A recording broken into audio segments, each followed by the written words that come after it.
Have you ever had one of those mornings where you wake up and instead of feeling refreshed and ready to go, you feel like you're already running on empty? Maybe you sit on the edge of the bed for a few extra minutes, waiting for the stiffness to pass, or you find yourself thinking, I just don't have the energy I used to.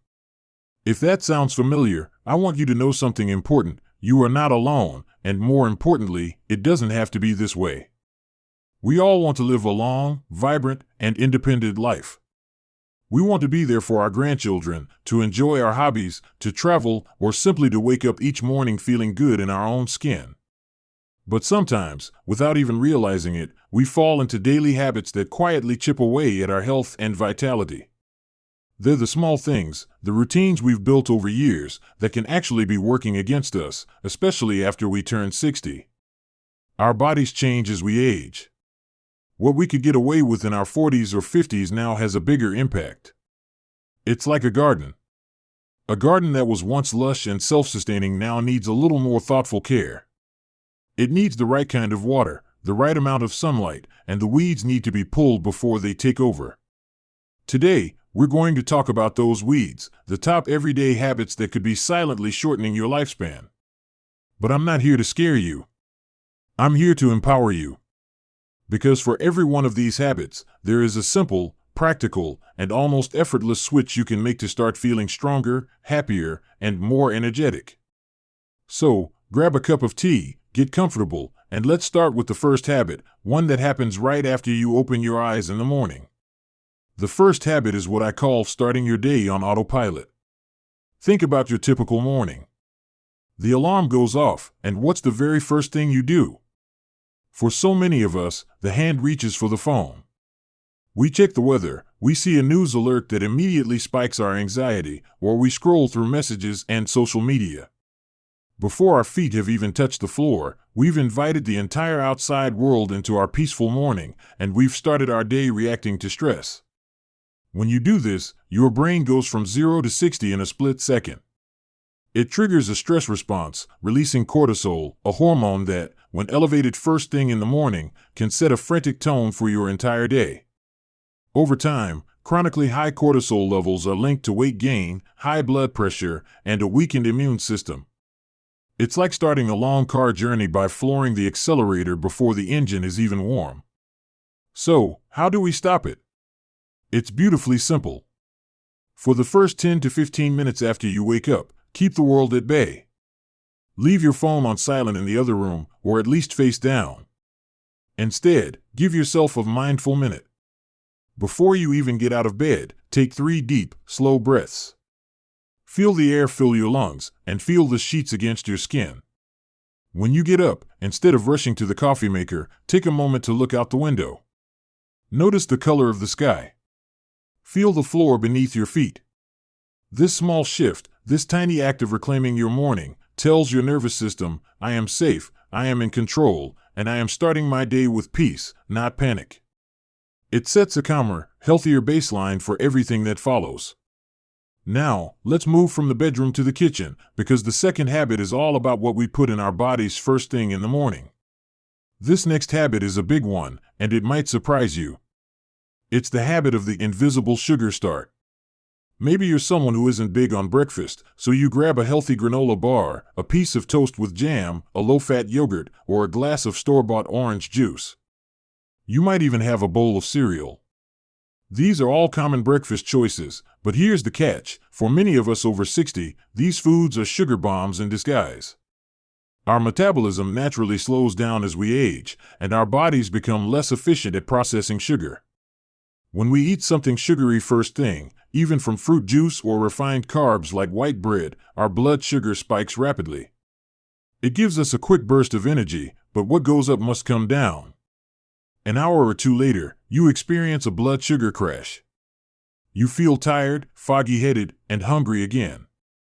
This isn't just uncomfortable, this constant cycle of spikes and crashes puts immense strain on your body.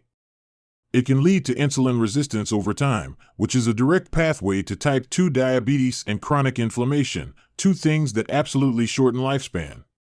The fix? It's all about flipping the script. Think of your breakfast as an opportunity to fuel your body for the day, not just to fill your stomach. The goal is to build a meal that stabilizes your blood sugar so you have steady, long-lasting energy. Instead of toast with jam, try avocado on whole grain toast. Instead of a sugary yogurt, have plain Greek yogurt with a handful of berries and a sprinkle of nuts. Instead of cereal, have eggs. Yes, eggs. Eggs are one of the most nutrient-dense foods you can eat.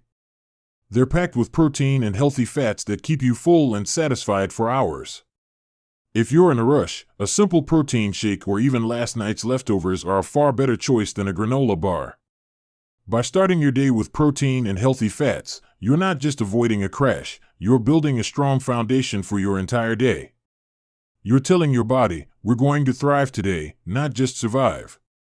So, we've taken control of our first moments awake, and we've started the day with a breakfast that truly nourishes us. We're already feeling a little more centered, a little more in control.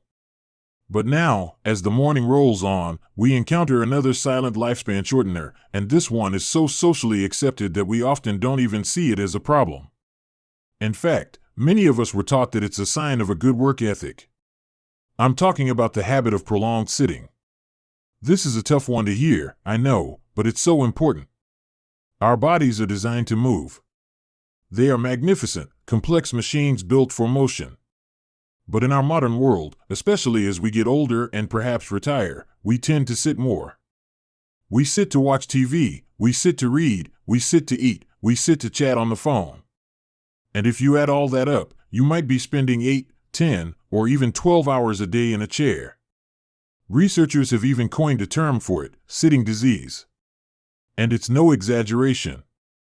Prolonged sitting has been linked to a higher risk of heart disease, poor circulation, weaker muscles and bones, and even a faster cognitive decline. When you sit for long periods, your large muscles are inactive, your blood flow slows down, and your body's ability to burn fat decreases. But here's the good news, the solution isn't that you have to run a marathon or join a strenuous gym class if that's not your thing. The solution is simply to interrupt your sitting. It's about breaking up those long stretches of stillness with small bursts of movement. Think of it this way, every hour, give yourself a movement snack. Set a gentle alarm on your phone or your watch. When it goes off, just stand up. That's it. Start by standing. Walk to the kitchen and get a glass of water. March in place for 60 seconds while you watch your favorite show. When you're on the phone, pace around the room instead of sitting down. Do a few gentle stretches while waiting for the kettle to boil. These tiny interruptions are like reset buttons for your metabolism. They get your blood pumping, they engage your muscles, and they tell your body it's still needed. So, as we wrap up this first part of our conversation, we've already uncovered 3 major habits, starting the day in a state of digital stress, fueling our morning with hidden sugars, and the dangers of staying seated for too long. For each one, we have a powerful, simple antidote, a moment of morning calm, a protein-rich breakfast, and hourly movement snacks. These aren't drastic changes. They are gentle, loving adjustments to how we move through our day. And we've started to build this wonderful foundation for our day. We're waking up with intention, giving our bodies the right kind of fuel, and remembering to move throughout the morning. It feels good, doesn't it? To know that these small shifts are already making a difference. But as we move into the afternoon, another habit often creeps in, one that feels so normal, so deserved, that we rarely question it. I'm talking about the way we manage our energy dips, specifically, the habit of reaching for a stimulant when our bodies are actually asking for rest. It usually hits sometime between 2 and 4 in the afternoon. That familiar slump. The eyelids get a little heavy, the focus drifts, and we feel a wave of fatigue. For years, many of us have been taught to power through this. The solution, we think, is a cup of coffee, a can of soda, a sugary snack, or even a strong cup of tea. We use caffeine and sugar as a whip to force our tired bodies to keep going. But here's the thing, that afternoon slump isn't a sign of weakness or laziness. It's often a natural part of our body's circadian rhythm, a built-in dip that is actually asking us to slow down. When we blast through it with stimulants, we're not solving the problem, we're borrowing energy from later, and we're disrupting our natural hormonal cycles. That late afternoon coffee, especially, can be a major culprit.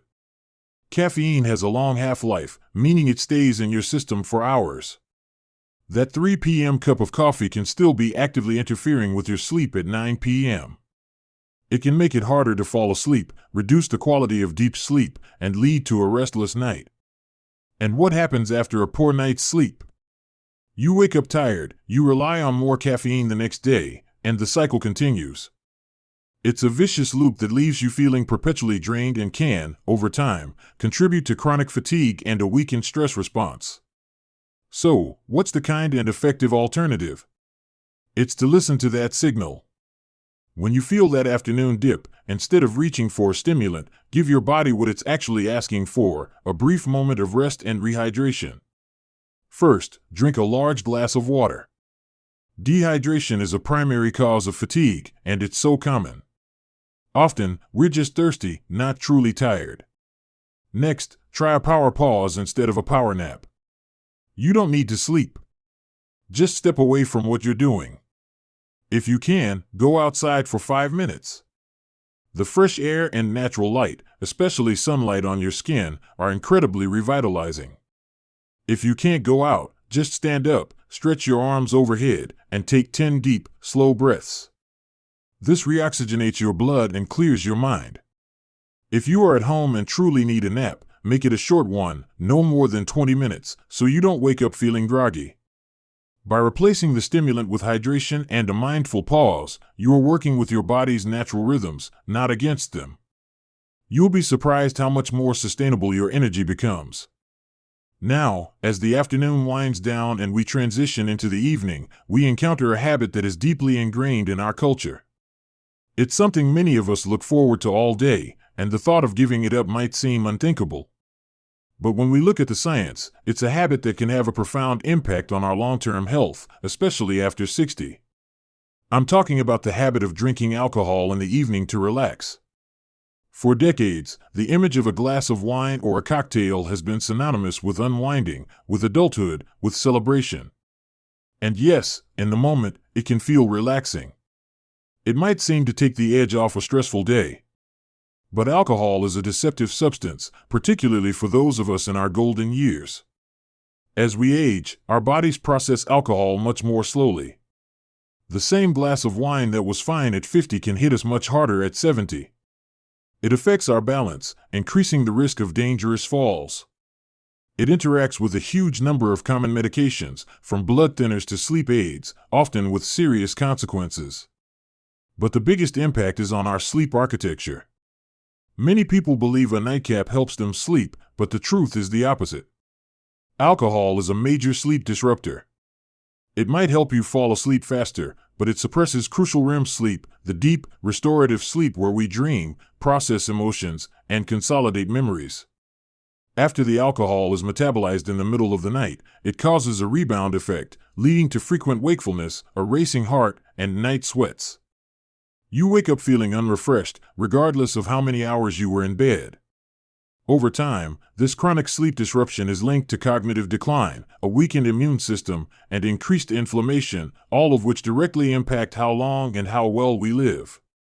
The beautiful alternative is to create a new, healthier evening ritual that genuinely soothes the nervous system without the hidden costs.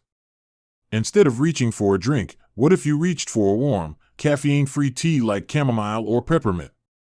What if you made that your signal that the day is done? You could pair it with another relaxing activity, listening to a few songs you love, reading a chapter of a book, doing some gentle stretching, or simply sitting quietly and talking with your partner or a friend. These activities trigger the body's natural relaxation response just as effectively as alcohol, but they support your health instead of undermining it. They prepare your body for a night of deep, restorative sleep, which is one of the most powerful things you can do for a long and healthy life. So, we've navigated the afternoon slump with hydration and rest instead of stimulants, and we're reimagining our evenings with calming rituals that support deep sleep. We're making such wonderful progress. But as we prepare for bed, we need to talk about one more habit that takes place in that final hour before sleep. It's the partner to that first habit we discussed in the morning, and it's just as crucial. I'm talking about the habit of screen time before bed. Our bodies operate on a beautiful internal clock, the circadian rhythm, which is heavily influenced by light. For thousands of years, when the sun went down, the world got dark, and our bodies naturally began producing melatonin, the hormone that makes us feel sleepy and prepares us for rest. But in the last 20 years, everything has changed. We now spend our evenings bathed in artificial blue light from our televisions, our tablets, our phones, and our computers. This blue light is incredibly stimulating. It hits the back of our retina and sends a direct signal to our brain saying, "It's still daytime. Stay alert. Stop producing melatonin." So, we lie in bed, perhaps watching a thrilling drama or scrolling through news on our tablet, and we wonder why we can't fall asleep, or why our sleep feels light and restless. We've accidentally tricked our brains into thinking it's time to be awake. This isn't just about having trouble falling asleep. Chronic disruption of our melatonin production and circadian rhythm is linked to a higher risk of everything from obesity and depression to certain cancers. The fix is wonderfully simple and effective. It's called creating a digital sunset. About an hour to an hour and a half before you plan to go to sleep, start dimming the lights in your home. This mimics the natural setting sun. And most importantly, turn off all screens. Put the phone away in another room or at least face down on the nightstand. Turn off the TV. This might feel strange at first, but I promise you, it is a game changer. Fill that hour with the kind of calm activities we just talked about. Read a physical book or magazine under a warm, soft lamplight. Listen to some calming music or an audiobook. Write in a journal. Have a gentle conversation. Do some light stretching or meditation.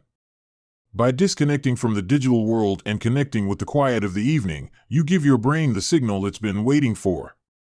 Melatonin can flow freely, your body temperature can drop, and you can drift off into a deep, natural, healing sleep. When you wake up the next morning, after implementing this new routine, you'll notice the difference immediately. You'll feel more rested, your mind will be clearer, and you'll have the energy to face the day with a smile. This isn't just about sleeping better, it's about giving your body the nightly maintenance it needs to repair, regenerate, and keep you thriving for years to come. And just imagine waking up after a night of truly deep, restorative sleep. You know, the kind where you open your eyes and you're not fighting the urge to go back under, but instead you feel a gentle clarity and a sense of calm readiness for the day. That's what we're building towards with these changes. We've tackled our mornings, our afternoons, and our evenings. We've addressed what we consume and how we move. But there's another layer to this, one that isn't about a physical action, but about a mental and emotional state.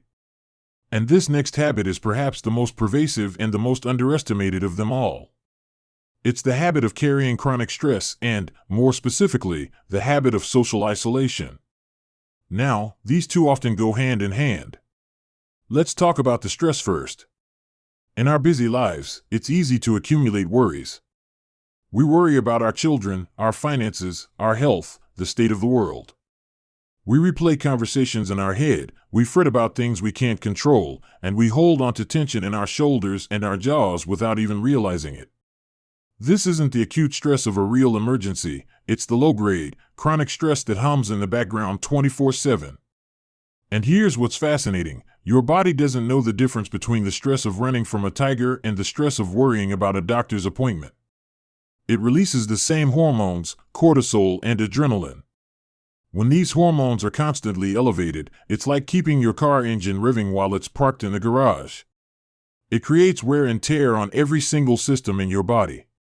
It fuels inflammation, which is at the root of almost every age-related disease, from heart problems to arthritis to cognitive decline.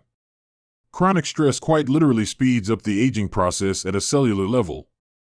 But there's an antidote, and it's a powerful one. It's the second part of this habit, connection.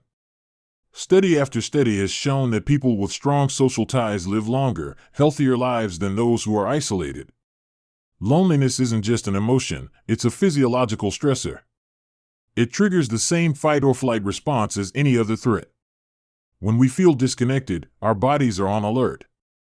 But when we feel seen, heard, and loved, our bodies release a cocktail of healing chemicals, oxytocin, dopamine, serotonin.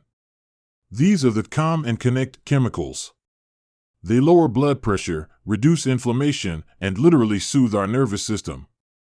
So, how do we break the habit of chronic stress and isolation? It's about being intentional with our connections. It's not about having 100 friends, it's about having a few meaningful ones. It's about picking up the phone to call a friend instead of just sending a text. It's about joining a walking group, a book club, or a volunteer organization where you can share a purpose with others.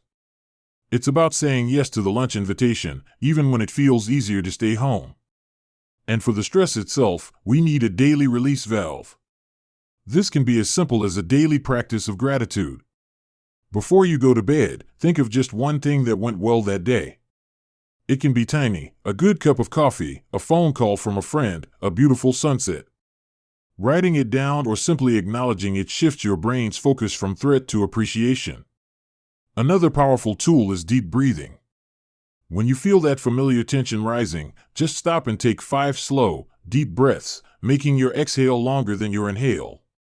This physically activates the vagus nerve, which is the body's built-in brake pedal for stress. By actively managing your stress and nurturing your connections, you're not just adding years to your life, you're adding life to your years. Now, this brings us to our final habit, and it's a beautiful one to end on because it's all about mindset. It's the habit of neglecting your curiosity and your sense of purpose. Think back to when you were a child. Everything was fascinating. You asked questions, you explored, you learned new things without any goal other than the joy of discovery. Somewhere along the way, as adults, we often lose that. We settle into routines. We think we've learned everything we need to know. We might even say things like, "I'm too old to learn that," or "that's for younger people." This is what researchers call a fixed mindset, and it can be a silent lifespan shortener. Our brains are not static organs, they are plastic, meaning they can grow, change, and form new neural connections at any age. This is called neuroplasticity. But like a muscle, if you don't use it, you lose it. When we stop learning, when we stop challenging ourselves with new ideas and new skills, those neural pathways can weaken. We become mentally rigid, and this stagnation is linked to a higher risk of cognitive decline. But when we stay curious, when we engage in lifelong learning, we are literally building what's called cognitive reserve. Think of it as a savings account for your brain. The more you challenge your mind throughout your life, the more resilient it becomes. If someday your brain faces challenges, like the plaques and tangles associated with dementia, a person with high cognitive reserve can often function better and longer because their brain has more alternative pathways to route around the damage. Closely tied to curiosity is purpose. Having a reason to get out of bed in the morning, a sense that you matter and have something to contribute, is one of the strongest predictors of longevity. In fact, the famous Harvard study of adult development, which followed people for nearly 80 years, found that the quality of our relationships and our sense of purpose were the #1 predictors of happiness and physical health, far more than cholesterol levels or even genetics. So, how do we break the habit of mental stagnation? You don't need to go back to school or learn a new language if that doesn't appeal to you, unless you want to. It can be much simpler. It can be reading a book about a topic you know nothing about. It can be doing a crossword puzzle or Sudoku, not just to pass the time, but to really engage with it. It can be learning to play a simple tune on a keyboard, trying a new recipe, or gardening. It can be listening to a podcast on a subject that intrigues you. The key is novelty. Do something that makes your brain work just a little bit harder than it's used to. And purpose? Purpose can be found in 1,000 small ways. It can be the purpose of being a wonderful grandparent, of being the person who always has a kind word for the grocery store cashier, of tending your garden, of writing your memoirs for your family, of volunteering at the local animal shelter. Purpose is simply the feeling that you are needed and that your actions matter. It's the opposite of irrelevance.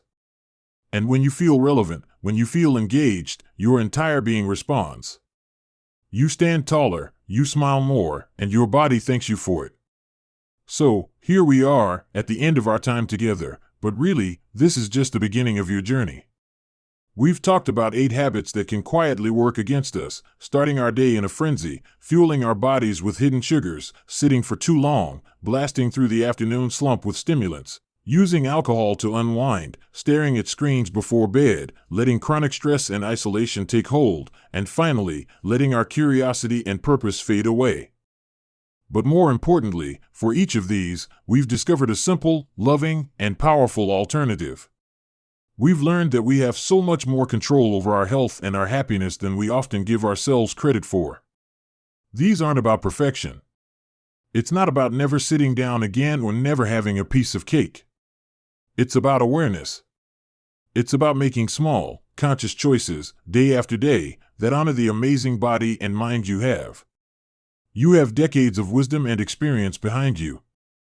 You've raised families, built careers, weathered storms, and celebrated triumphs.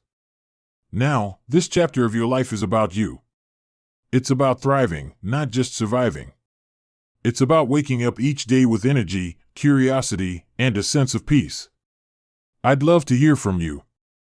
Which of these habits resonated most with you? Is there one small change you feel called to make starting today? Share it in the comments below. Let's build a community of encouragement and support right here. Your story might be just the inspiration someone else needs to hear. If you found this conversation helpful, please give this video a thumbs up. It helps more people in our age group find this information. And if you haven't already, consider subscribing to the channel and hitting that notification bell. We're building a library of content dedicated to helping you live your very best life at any age. Thank you so much for spending this time with me.